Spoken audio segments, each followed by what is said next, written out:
আজকে কাঁঠাল নিয়ে ব্যস্ত বন্ধুরা, আপনাদের সঙ্গে শেয়ার করুন কাঁঠালের তরকারি কিভাবে রান্না করা যায়।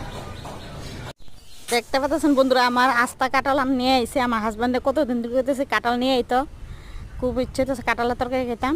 তা আমার হাজব্যান্ডে কাটতে দিচ্ছে আজকে কাঁঠাল, আর অর্ধেকটা আমি রান্না করুম, অর্ধেকটা প্যাকেটে গুছাই রাখছি বন্ধুরা। আর কুকারে জল দিয়ে দিচ্ছি, আপনারা দেখতে পাচ্ছেন। তো কাঁঠালটি আগে একটা উসুল দিয়ে নেবো, এই যে কাঁঠাল দিয়ে দিচ্ছি, আর সঙ্গে লবণ দেবো, হলুদ দেবো। আপনারা ভাবতেছেন লবণ হলুদ দিতেছে কেড়ে, কিন্তু লবণ হলুদ দিলে কাঁঠালের যে একটা কালো কষ আছে ওই এটা থাকতো না, দেখতে সুন্দর লাগবো তরকারিটা, আর কালোও লাগতো না আর পাংশও লাগতো না। একটু লবণ দিলে ভালো লাগবো, কাঁঠাল তো পাংশা জিনিস। এই যে দেখতে পাচ্ছেন আমার কাঁঠাল কত সুন্দর হয়েছে, কালো হয়েছে না একদম।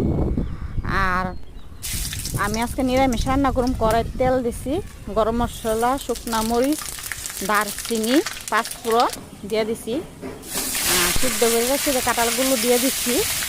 এইবার আমি লাল লাল করে একটু ভাজা নেবো, হলুদ দিছি, লবণ দিছি।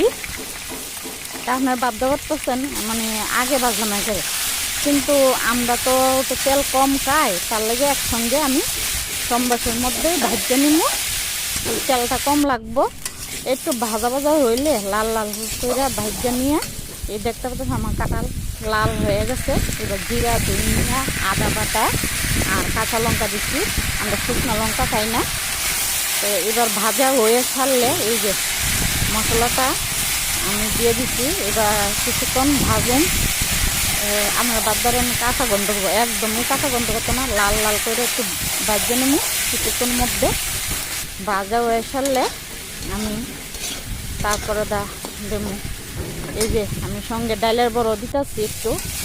আর আমার কাঁঠাল দেখতে পাচ্ছেন লাল লাল হয়ে গেছে, এবার মশলা ভাজা হয়ে গেছে, জল দিয়ে দেবো।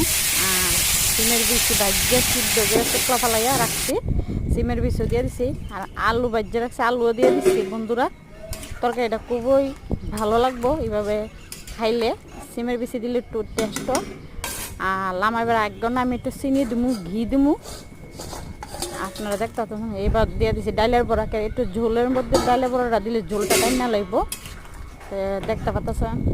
এই যে আমি একটু ঝোলটা বেশি দিচ্ছি, কিন্তু ডালের বড়া টাইম না লাগবো, নাইলে ঝোল কম দিলে ডালের বড়া দিলে ঝোল একদমই থাকতো না।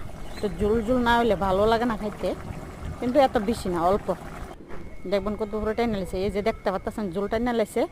আর আমার তরকারি কালার দেন কি সুন্দর, আর টক রাঁধছি টমেটো দিয়ে। আচ্ছা